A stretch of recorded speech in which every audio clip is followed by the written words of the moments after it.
Hello, this is Terrence McNally. However and whatever you're celebrating, I wish you, your loved ones, and those without loved ones at this time health, safety, peace, and hopefully some joy. Here's my 2014 conversation with my longtime friend SARA Davidson about the experiences and ideas in her book, The December Project. At his request, SARA met every Friday for the last 2 years of his life with 89-year-old Rabbi Zalman Shachter-Shalomi, the iconic founder of the Jewish Renewal movement. What did they talk about?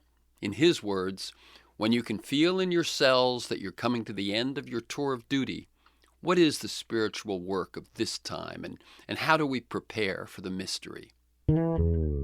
Hello, I'm Terrence McNally. Welcome to Free Forum. We all deal day to day with a lot of questions and probably a lot of fears around work, money, health, politics, relationships, traffic for that matter, right? And at some point, we're all going to deal with the final fears and the final questions, fear of death and questions about what it means and what, if anything, comes after. At his request, today's guest, SARA Davidson, met every Friday for 2 years with 89-year-old Rabbi Zalman Shachter-Shalomi, the iconic founder of the Jewish Renewal movement, to discuss what he calls the December Project. I'm going to quote the rabbi. When you can feel in your cells that you're coming to the end of your tour of duty, what is the spiritual work of this time, and how do we prepare for the mystery? Davidson, who describes herself as having a seeker's heart and a skeptic's mind, feared death would be a complete annihilation, while Reb Zalman felt certain that something continues. He didn't want to convince her of anything, but to loosen her mind. Through their talks, he wanted to help her and other people not freak out about dying and enable them to have a more heightened and a grateful life until then. On Freeform, we explore the lives, the work, and the ideas of individuals that I suspect have pieces of the puzzle of a world that just might work. We look at new, innovative, and provocative approaches to business, environment, health, science, politics, media, culture, all based on the fact that I believe we can do better, and I want to find out how. SARA Davidson is the best-selling author of 8 books, including Loose Change, 3 Women of the 60s, Joan, 40 Years of Life, Loss, and Friendship with Joan Didion, and Leap, What Will We Do with the Rest of Our Lives? She's written more than 150 articles and essays in the New York Times Magazine, Newsweek, Harper's, The Atlantic, and Rolling Stone. And she was a successful television writer, creating 2 series and winning a Golden Globe nomination for her work on Dr. Quinn, Medicine Woman. Welcome again to Free Forum, SARA Davidson. Thank you so much. It's great to be here again. Okay, first of all, I want to thank you for the interview that you did with me several weeks ago. I've gotten wonderful responses from listeners, and that was when, for those who missed it, I turned the tables and had SARA interview me for an hour. And if you're interested, you can find that interview among the podcasts at my site, aworldthatjustmightwork.com or terrencemcnally.net. They're the same one, or at iTunes. So, as you well know, SARA, I like listeners to get a feel for the people behind the ideas and the work that we talk about. And so I gave that brief bio and list of credits. But can you tell us in your own words a bit about your path to where you find yourself today, the work you're doing, and feel free to mention mentors and turning points and moments of decision, that sort of thing? Well, I'm going to talk mostly about my spiritual life. Very good. That's what this book grew out of. I started out as a reporter for a newspaper, and then I started writing freelance articles for magazines. And it was the 1960s, and my attitude was one of cynicism and a bit of making fun of my subjects, if I thought they were worthy of ridicule. And then I had a kind of shift in my life where I had been an agnostic. I was raised in Los Angeles in a Reformed Jewish temple that was so stifling to me. I mean, the services were so boring. I couldn't wait for them to be over. Sunday school was a nightmare. I mean, I was teased for being tall and skinny and by the more popular kids, and it was like an ordeal every time I had to go to Sunday school and face that.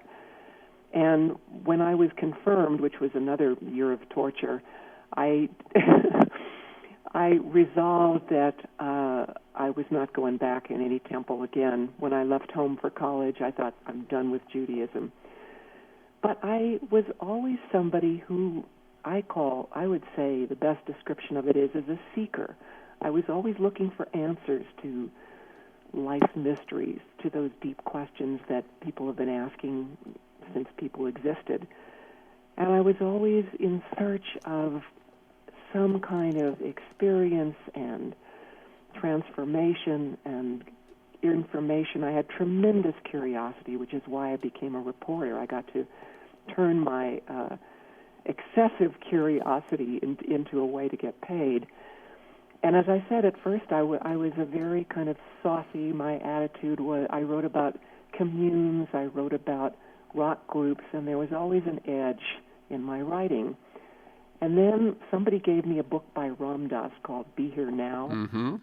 And I read it, and I totally identified with him because he said he was a Jewish overachiever who never was happy, was always miserable. No matter how much he attained in the world, how much success he had, how much money he had, he was always wretched feeling inside. And I said, that's me too.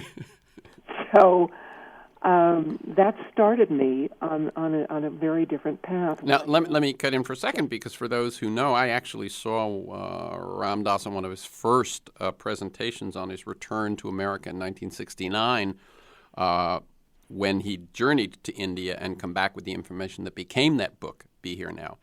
His path included a guru. Yes. And I have a feeling, A, because I sort of know, but B, also from that kind of seeker you're describing, that a guru wouldn't be the answer for you. Well, I hoped I would get a guru in the early years. You'd have been fine with that. Oh, please, somebody to tell me exactly what to do and what and who would know me inside out better than I knew myself. And I thought it would be wonderful to have a guru, but I never succeeded in finding one. And as I said, I was a seeker. After reading Ram Dass, I tried Buddhist meditation, I tried yoga, I tried Sufi dancing, I did Tai Chi. I was looking for my guru, and it would have been Ram Dass, but he told me when I interviewed him, I'm not anybody's guru. Oh, damn. Yes.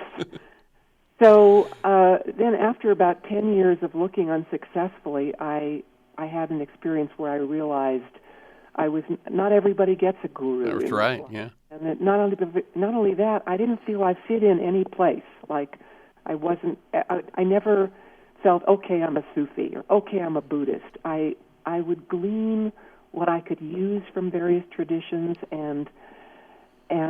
but not fully immerse myself. And I thought that was a failure of mine. You know, they say on the spiritual path there's two ways to go. You can go wide or you can go deep. And deep is getting one guru or one tradition and going as deep as you can with that. And the wide path that I took was experiencing and exposing yourself to lots and lots of teachers, and you become what I call a spiritual mutt. You know, a little bit of all of it. And there was a moment that came when I totally embraced that and felt really that my own inner lights were the only thing I needed to take guidance from. Very good. Let me tell folks, this is Free Forum. I'm Terrence McNally, and I'm speaking with SARA Davidson. She's the best-selling author of Loose Change and Leap. We're talking about her new book, The December Project, An Extraordinary Rabbi and a Skeptical Seeker Take Aim at Our Greatest Mysteries, and you can learn more at saradavidson.com. One word, and there's no H in Sarah, so it's SARADAVIDSON. She's .com. So let me just quickly say how I got back to Judaism and Reb Zalman. Sure. There was a point where somebody invited me to take a nature tour of the Sinai Desert, and this was in the 70s when Israel controlled the Sinai Desert. They had just won it in the Six-Day War. And so I went. I'd never been to Israel. I had no interest in it because I had such a bad experience with Judaism being force-fed to me when I grew up. But I flew to Jerusalem take this nature tour, and I suddenly saw this incredible diversity and richness of Jewish practice that I had not seen in West Los Angeles in the Reform Temple. And I started wondering, well, maybe I could find a place here. Maybe I could find a teacher here. Maybe this is my path. And as I began exploring Judaism, one name kept coming up, and it was Rabbi Zalman Shachter. And I was told that he was creating a new branch of Judaism for people like me who were living a secular life, who weren't Orthodox, who were hungry for meaning and spiritual fulfillment, but couldn't fit in with the traditional Jewish groups. And remind us again, what year is this? It was somewhere in the 1970s. I'd say 1974. Okay, mid-70s. Very good. And I heard he was speaking. I heard Reb Zalman was going to be speaking at a synagogue in Long Island, and I was in New York at the time. So I took a train out to this far-flung community, and after his presentation, he and I sat together for 10 or 20 minutes. Neither of us can remember anything we said, but something passed between us. There was just a sense of love, a sense of recognition that we could be friends, we could do something together. And over the years, I would call him occasionally. I was a reporter, and if I needed a quote about something related to his arena, I knew he would give me something colorful and sometimes outrageous. But we never really got to know each other. And then, flash forward, it's 2009, and I live in Boulder, Colorado, where he also lives. He was teaching at Naropa University, and he gave a talk for a new book of his at a bookstore. And I went to the store. It was crowded with people. I sat on the floor, and he started singing and talking, and he just created this field of joy and delight. And I was sitting there feeling it, and everyone else was feeling it. And afterwards, I went up to him and blurted, "Reb Zalman, I'm between books right now, and I know you're gathering your archives for a legacy project at the university here. If there's anything I can do to help you, let me know." I didn't expect to ever hear from him again. But the next morning at 8 o'clock in the morning, he called and said, "There is something I want to do with you. I want to talk to you about what I'm calling the December Project. I've been in your years, but you haven't been in mine, and nobody ever talked to me about what it's like when you reach that age and when you can feel that you're approaching death. What is that like, and what's it about, and how can we handle it? And how can that knowledge help us live all of our lives to the fullest and squeeze every drop of meaning out of it?" So I jumped at the chance to spend time with him, and we met every Friday for 2 years. And the book, The December Project, is the story of what we learned, how we changed, and how I personally came to an entirely different relationship with mortality. Very good. And so what's interesting also is you're meeting Friday. What time of day? I'm just curious. We met in the mornings. In the morning, because for people who aren't aware, Shabbos happens for many Jews at sunset Friday. So for Reb Zalman, who I believe observed that Shabbos, this was one of the last things he did at the end of each week before going into Shabbos. That's true. And, of course, I did not keep Shabbos. Right. That was the big difference between us. It's interesting, a little bit about his story. Yeah, go ahead. That is one of my questions. As a matter of fact, that is my next question, is tell us a bit about his story. Well, he was born in Poland and living in Vienna, Austria, when Hitler annexed Austria. And he said overnight there were swastikas hanging from the ceilings, and we had to wear armbands. And his father had a knowing to get out of there as soon as possible, and with much trouble running at night and secrecy, they were able to get out. His father and his wife, his mother, and he and his sisters were able to get to Belgium, which at that time was one of the only countries that would accept Jews who didn't have a lot of money. And while he was in Belgium, he met members of a sect called the Lubavitchers. You know what, Sarah? Before you do that, I want you to tell one anecdote that you tell in the book about a boyhood friend when the Nazis come into power. Do you know the one I'm talking about? I do. He was going to a secular school half the day and to a religious school half the day. And at the secular school, there was a very poor boy who never had any food, and Zalman made a point of asking his mother to give him extra food, and he always shared his lunch with this boy whose name was Hans. And when the Nazis came to power, suddenly Hans, who had come to school in rags, came in a crisp brown uniform. He was part of the Hitler Youth. And one day after school, he made Reb Zalman do push-ups and knee bends in front of a store that had a big sign in it that said, "Don't buy from a Jewish owner," that the Nazis had placed there. And Reb Zalman had just had his appendix out, so to do knee bends was excruciatingly painful.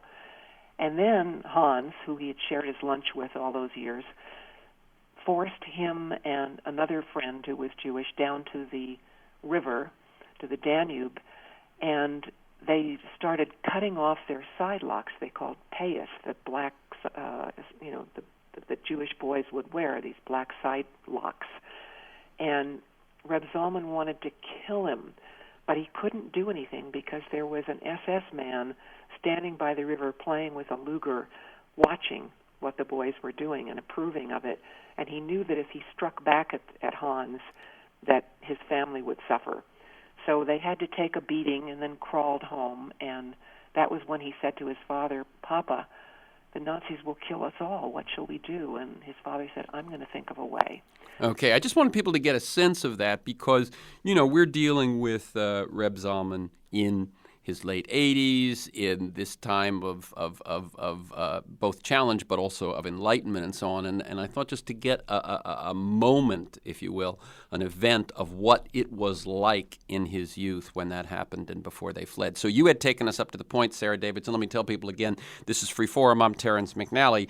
I'm speaking with Sarah Davidson about her new book, The December Project, An Extraordinary Rabbi and a Skeptical Seeker Take Aim at Our Greatest Mystery, in which she interviews Reb Zalman weekly for a couple of years and end up with this book on the meaning of life, death, dying, etc. So you're telling Reb Zalman's story, and his family manages to get to Belgium.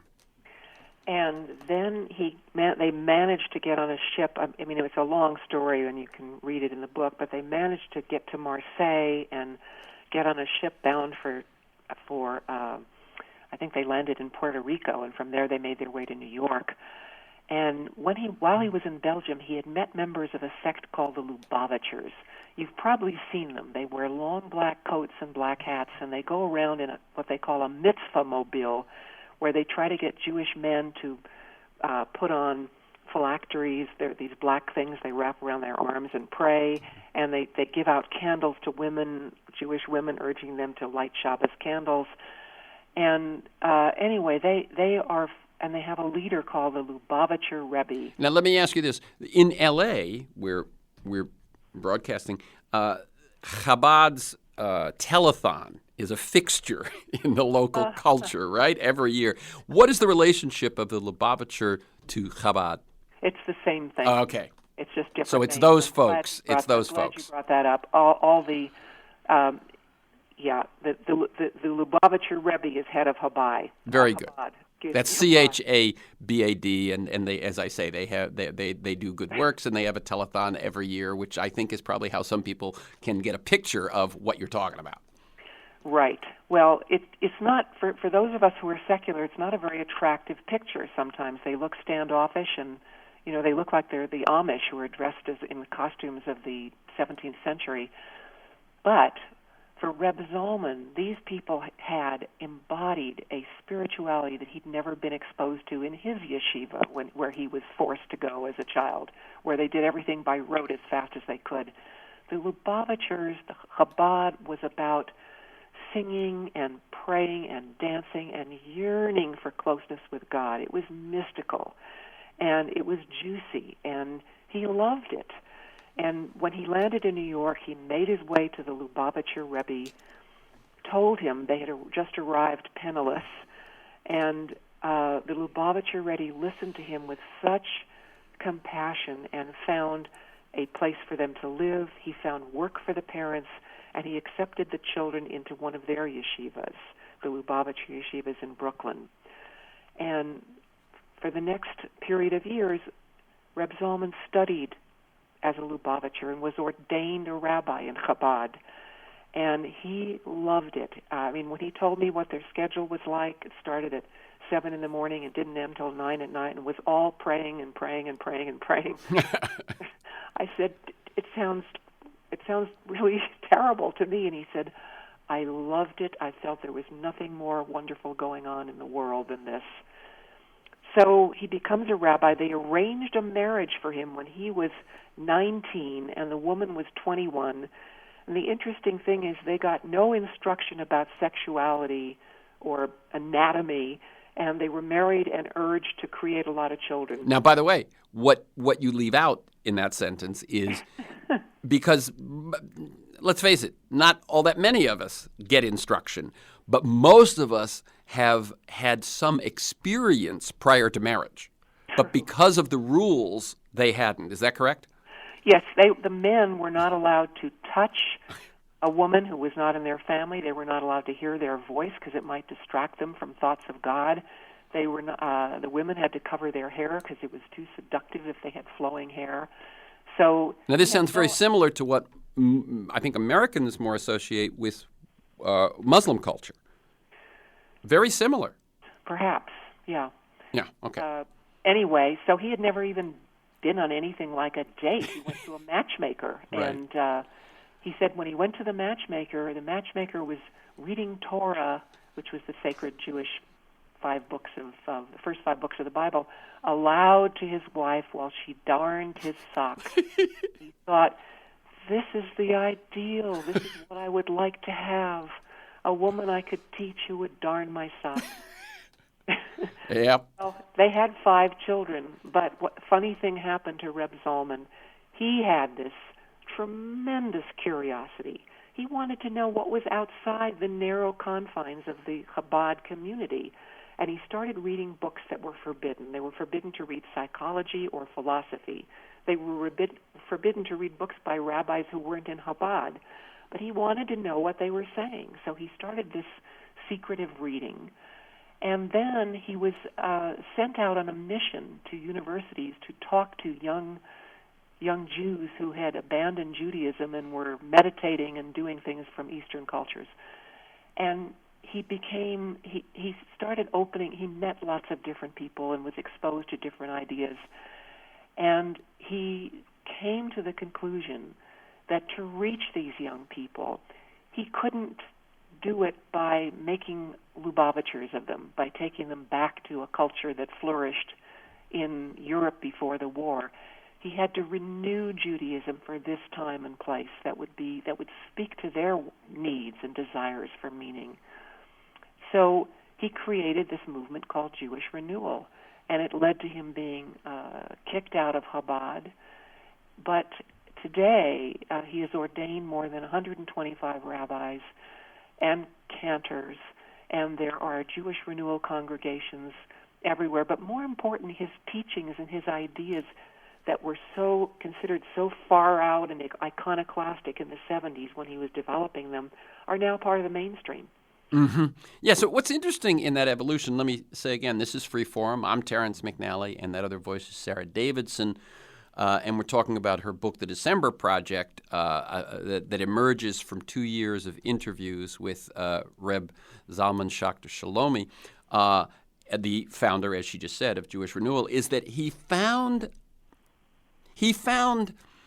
a home with the Lubavitcher at Chabad, and then he outgrew that home. Yes. I mean, it's interesting that he tells you nothing felt better than that life, and yet there was a part of him that couldn't be satisfied even with that. I think it's such an interesting path he's on. So he goes out to, I'm guessing, recruit college students to the Lubavitcher, and ends up in some ways being he ends up being recruited to the new mission in his life. Well, he starts it. Yeah, yes, exactly. Yeah. And this was, of course, you have to place it in time. This was a time when there was what I call a great awakening happening all over America. At the start, in 1966, when I took my first yoga class, it was something kooky. If you looked in the Manhattan phone book, there were only 2 or 3 listings for yoga. And, of course, today the listings are 4 and 5 pages long, totally mainstream. So, but it was a time when young people were, the youth culture, part of it was a search for meaning outside of the traditional established churches and synagogues. So he was part of that huge shift from what he calls triumphalism, which is one way is the only way and the best way, to universalism, which is God wears many different faces to talk to different people, and it all is about the same source. It all comes from the same source. So that shift, which now we understand very clearly, was revolutionary, and he was one of the pioneers. Yeah, very good. That's the voice of SARA Davidson. We're talking about the December Project. By the way, I want to mention, Sarah, that you are going to make a couple of appearances in L.A. to talk about this book in the next few weeks. Monday, April 7th, you'll be at USC at 7 p.m. April 7th. Wednesday, April 9th at Temple Emmanuel in Beverly Hills at 7:30. And you can get information about your appearances in L.A. in early April at your website, saradavidson.com, no H in Sarah. So he starts Jewish Renewal in the 70s, and as you say, it flourishes. My sense is that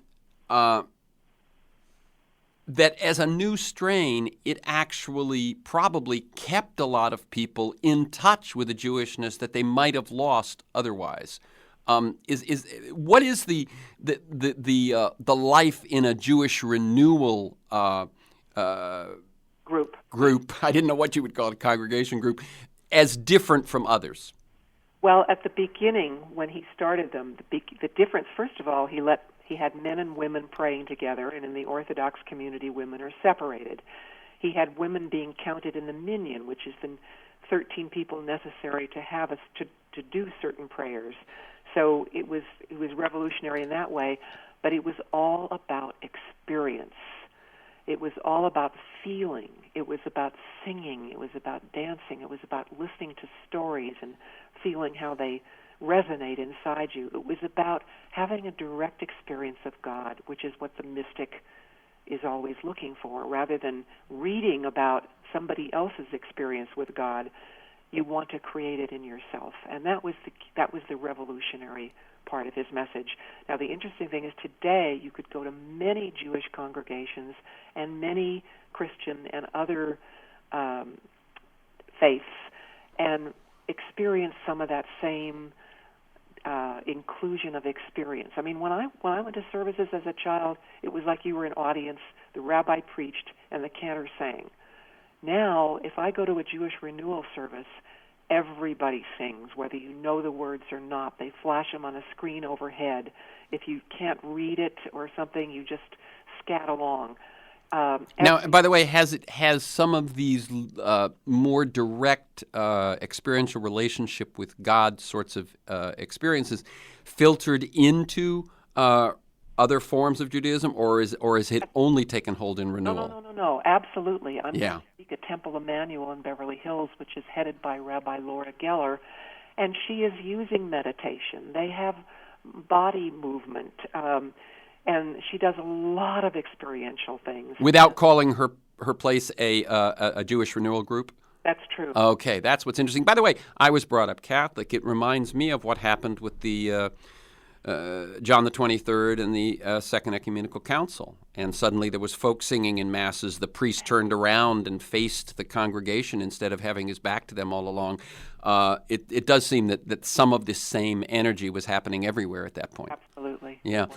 So we've got a sort of a sense of who he is. Let's move on to your experiences in the book again.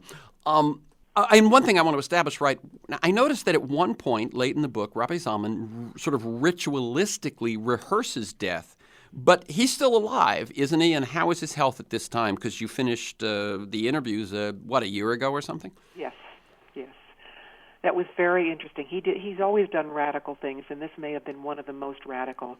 There's a Jewish ritual when somebody dies where you wash the body. You pay respect to this body that has carried this soul for this time, and it's done ritualistically by a certain group of people who do this, who volunteer to do it, and it's called a tahara, and it's very sacred and very special. And he decided he wanted to have a tahara while he was alive. Uh-huh.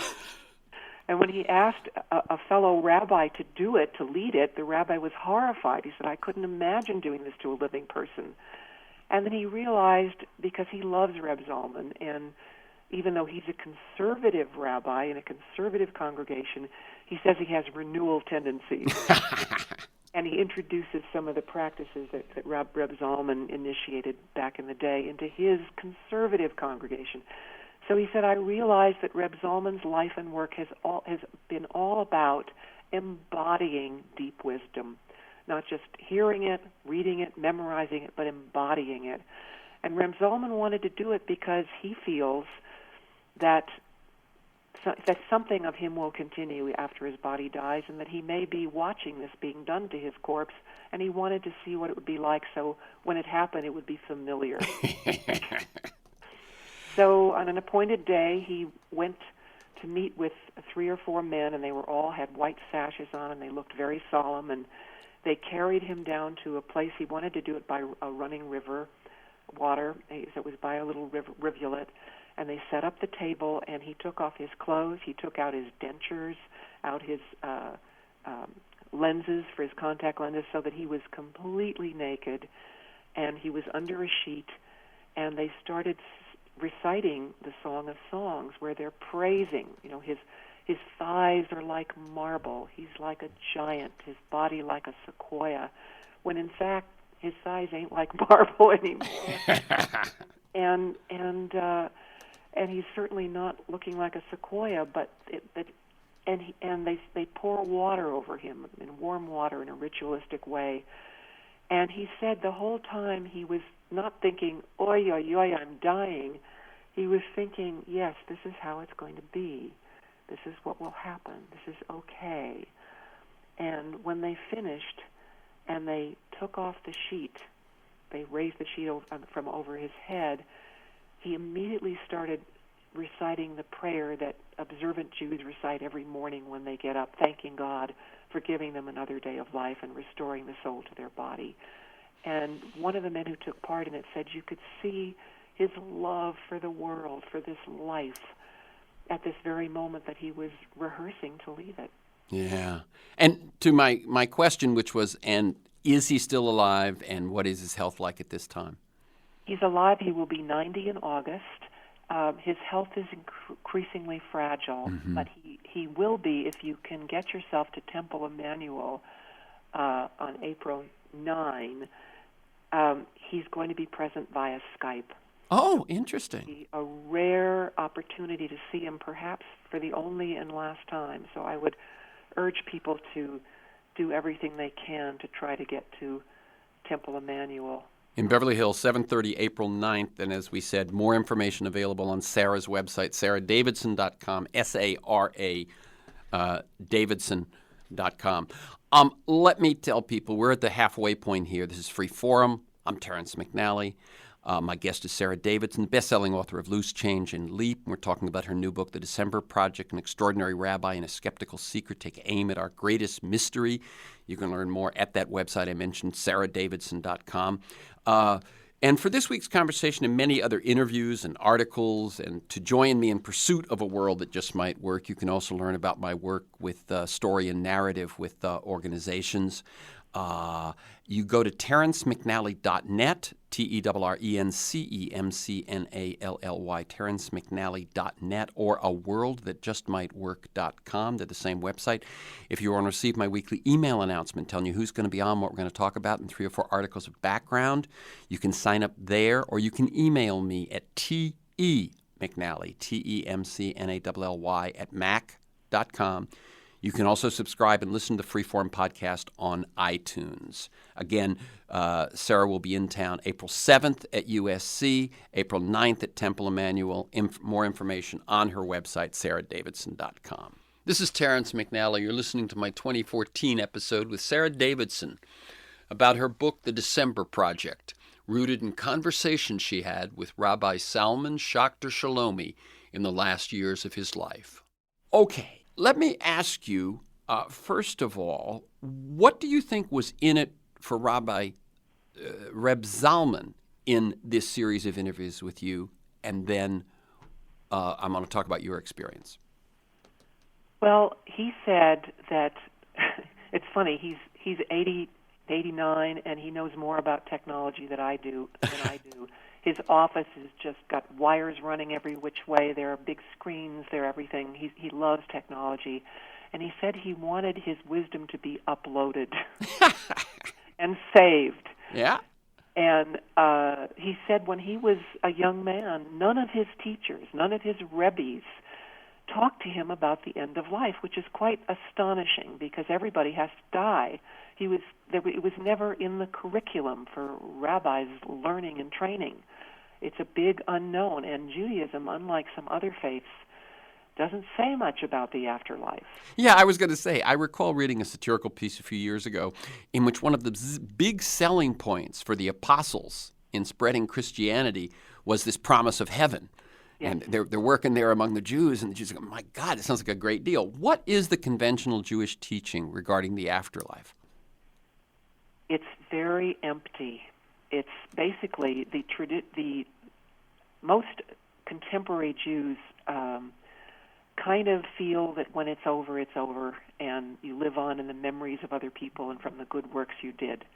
However, the traditional view of Judaism, which doesn't mean it's about in the land, is that there are 2 worlds, this world and the world to come. But the world to come, the way Reb Zalman described it, is it's the world without furniture, it's a house without furniture. There's no description of it. But yet there is a constant in every prayer, they say, in this world and the world to come. So the idea was that the soul enters the body on birth, and when the body dies, the soul goes to the next world. But nobody talks about what that world is. However, the mystical tradition in Judaism, which is called Kabbalah, does have writings about what that world is going to be like, but they've never been translated into English. Interesting. Yeah. Yeah. So for him, it was to fill sort of that gap that he found when he was trying to learn. And it is interesting when you think about it. You think, why do people come to religion? And it would seem to me, to deal with the mystery of death would seem to be one of the main reasons. So the fact that they don't is quite a big deal. Now, he said to you, I don't want to convince you of anything. What I want to do is loosen your mind. And did your mind loosen, and if so, how? Yes. It wasn't my mind that did it, by the way. Uh-huh. I have to, tell you, there's a wonderful quote by Nabokov in his memoir where he said, common sense tells us that our existence is just a streak of light between 2 eternities of darkness. And the cradle rocks over this abyss, and people are more comfortable. They don't think that much about the darkness and the abyss that existed before they came here, but they are very concerned with the abyss they're heading toward. So that was where I was at when we started. Despite years of meditation and workshops and spiritual this and that, I still had a fear that it would all end in nothing, and a terror because no description of the afterlife ever rang true to me. By the way, let me come from the way I personally heard what you just said.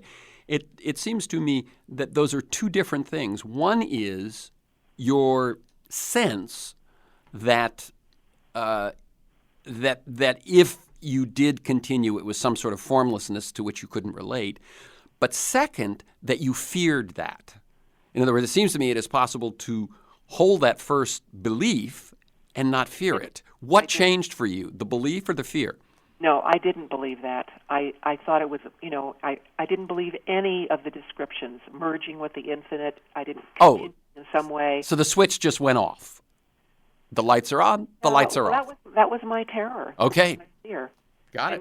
And Terrence, have you had those moments? Most of the time we repress the knowledge that we're going to die, but every once in a while, and I know you recently had a life-threatening illness, but even without that, every once in a while you get it in your bones, my God, I'm going to cease to exist. And when that happened to me, I was filled with dread. So that's how I came to Reb Zalman, not able to believe any picture or description of an afterlife, hoping there might be one, but not having any conviction. And what happened was I heard his descriptions of the afterlife, which I couldn't relate to either. He had many descriptions of them at various times. But yet what happened was I got sick. I got an episode of vertigo, which sounds like nothing, but I was dizzy, so intensely dizzy I couldn't walk, I couldn't sit up, I could hardly keep my eyes open, and it went on. And no doctor could help me with it, and I finally went to an alternative healer, and I was lying on his table, and he was feeling my pulses and the energy in my body, and all of a sudden I heard, as one sometimes hears from within, it's all right to die.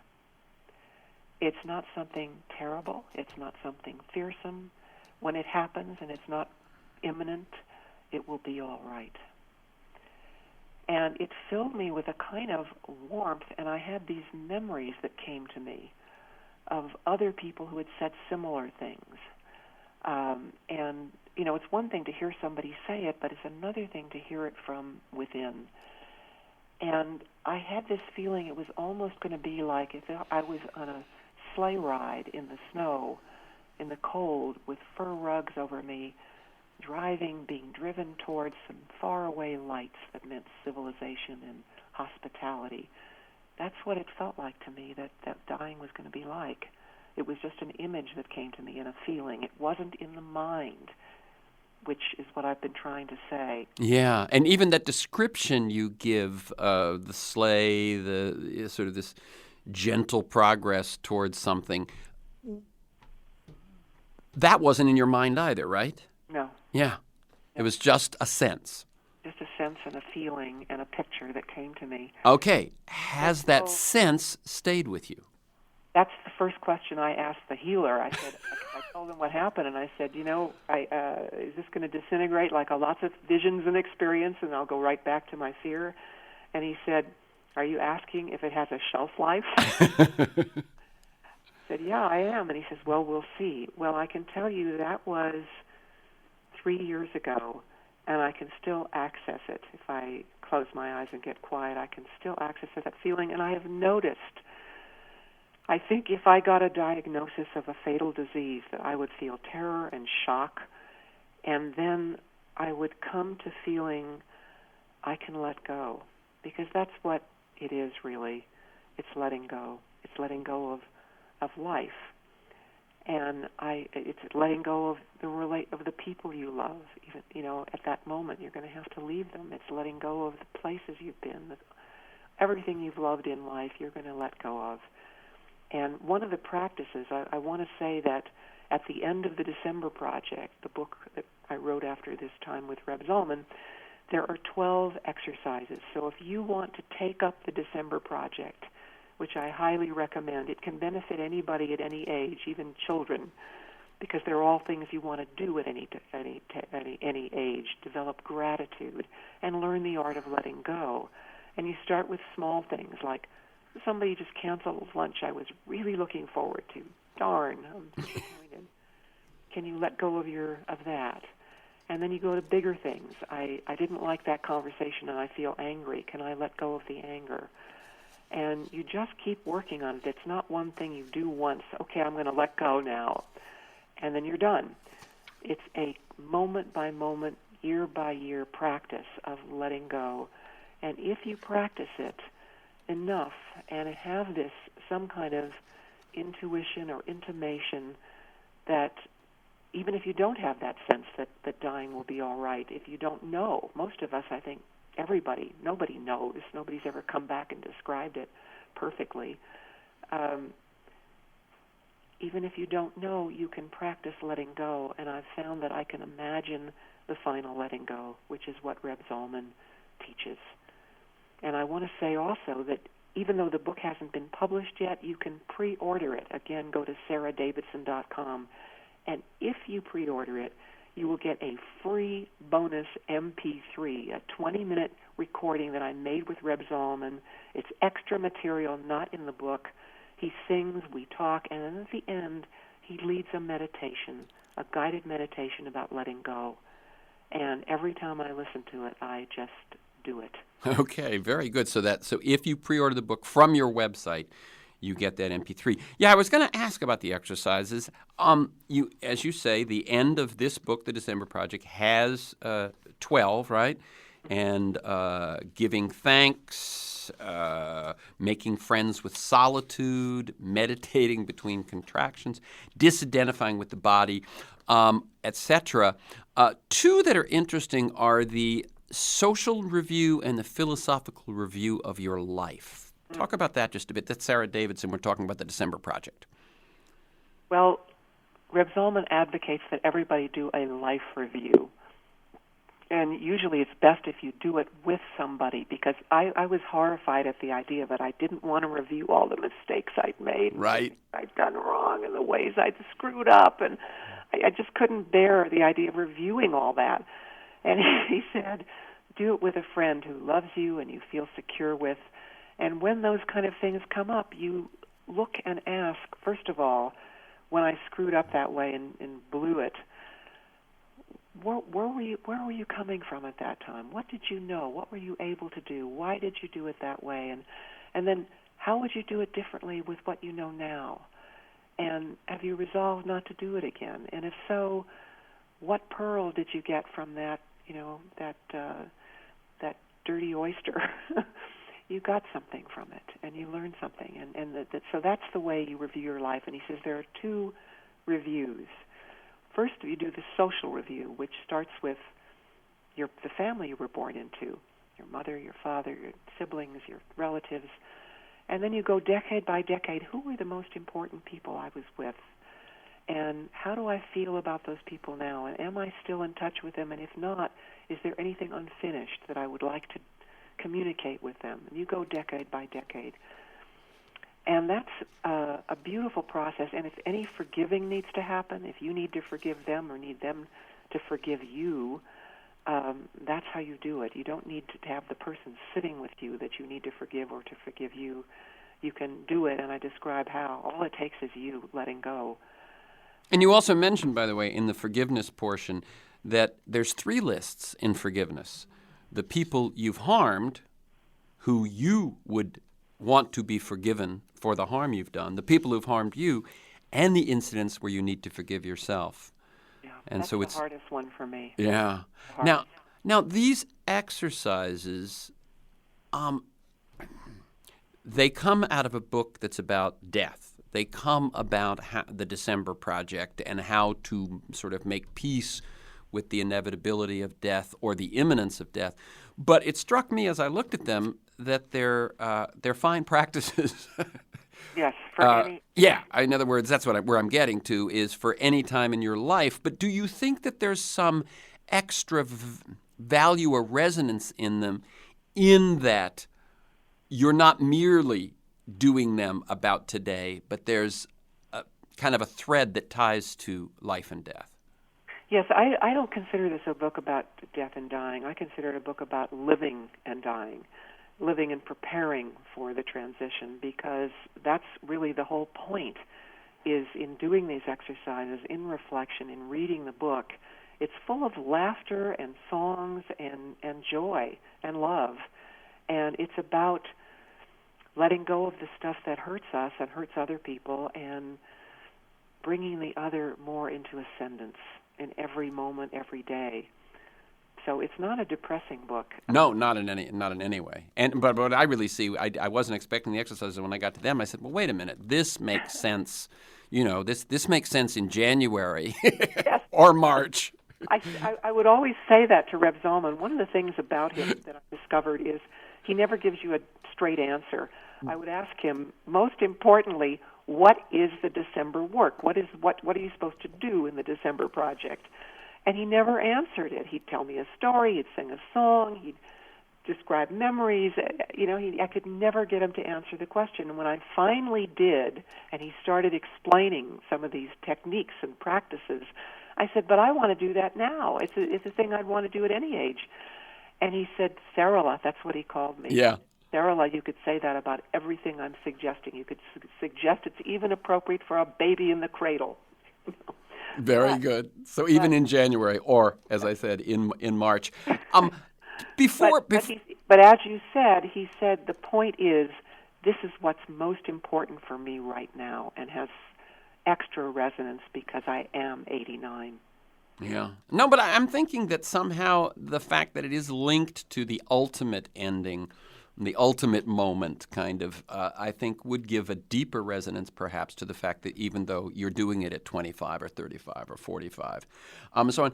We've got about 6 minutes. I want you to share just a little bit about any of your personal experiences with the deaths you've contended with in the recent years, or the birth of your grandchild, any of that has a certain resonance for you with all that we've been talking about. There are so many, but I'm going to pick one. My biggest fear about the way I might die is having Alzheimer's. My mother died of it. Both her parents had dementia. They say there's a genetic component. Every time I forget a word or why I walked into a room, I would have a mini panic. It's starting, and I'm going to become, somebody who doesn't remember their name, or, people around them. And so I talked a lot about him with this fear, and one of my questions was, what happens to the soul? What happens to consciousness if your mind is gone to the point, and your memory is gone to the point where you don't know your name? Where is consciousness? Has it left the body? What's happened? Well, you even say, what you also say is that as your mother is remembering less and less, she becomes more and more pleasant, and your relationship with her improves. Yes, and also she was happy all the time, which she never was during her life. She became something they called pleasantly demented. Which looks a lot like enlightenment. It does, because she lived only in the moment, didn't remember the previous moment, and she was happy with everything. And I thought, after witnessing that, I thought, that looks a lot more pleasant way to go out than to be, writhing in pain with some terrible physical disease. But yet if you ask people, most of them say they fear losing their mind more than having a physical illness. And what Reb Zalman said to me was, no matter what, they still have a sense inside of I am. There is still a presence there, and you can reach it, you can touch it. By touching the person, by expressing love, they will feel it because there's still a presence of love in them. And I did experience that with my mother. When I said, I love you, Mom, or took her hand, she just beamed, and you could feel that it meant something to her. And then I said to him, well, so what do I do instead of panicking when I can't find my keys and they turn up in the freezer? And he said, instead of punishing yourself for forgetting and what's happening to my memory, go to that place inside where you can say, I am here. That presence is still here. Your keys are somewhere. They'll be found or they won't be, but you are here. And that was very comforting to me, and I try to implement it, but don't always succeed. And it's even one of the 12 exercises. Yes. Because as we know, statistically, we know a great deal of us, if we live long enough, will contend with our own dementia. And if we have time left, I want to talk about the birth of my first grandchild. Yes, do that. You got 3 minutes. Yeah, my daughter recently had a baby boy, And she asked me, she lives in Chicago, and I live in Boulder, Colorado, and she asked me to organize the bris, which is the ritual circumcision that occurs 8 days after the boy is born. And I thought, how am I going to do that long distance? Well, I went online, and it turns out you can find mohels. The person who does the ritual circumcision online, they're even rated on Yelp. So I found a mohel. I took the plane there. We organized everything, and then she put the baby in my arms. And nobody can explain this. You hear people talk about how incredible it is to be a grandparent, but it's so beyond that. What I felt was, here is this tiny, tiny thing that's got this tiny new light shining from it, but it's so small. And when I put it against my chest, I could feel its heart beating against mine. And I felt this connection. Here's this tiny new light coming in while my light is gradually fading. It's fading to dark, but this new light is coming in. And through me, this baby is connected to the past, and through this baby, I'm connected to the future. And it was just one of those moments when you just get to be. There's no thought. There's nothing except this communion with the light. Interesting. And for you, that was qualitatively different from had you held a newborn that was not your daughter's son? Exactly. I mean, I still would have loved it, but this was the most amazing thing. She gave him the middle name Marvin, which was my father's name. And my daughter and I have had a prickly, would be put it mildly, relationship. And the fact that she named her baby after my father was so overwhelming to me that yes, there is a difference. And I would like to be able to love all babies the way I love my grandchildren, because they deserve it, and I would like to cultivate that. But it is special. Yeah. The thing I'm going to end with is two or three, four times we come to a point where you're describing something, and in the midst of your description say, this is not in the mind. This is, and so if it's not in the mind, I'm here to tell you it is not in words, it is not in language. And I realize that one of the great challenges of everything we've been talking about is that we're talking about essential experiences, and yet we have to write about them, we have to talk about them, or they remain ineffable and only with us.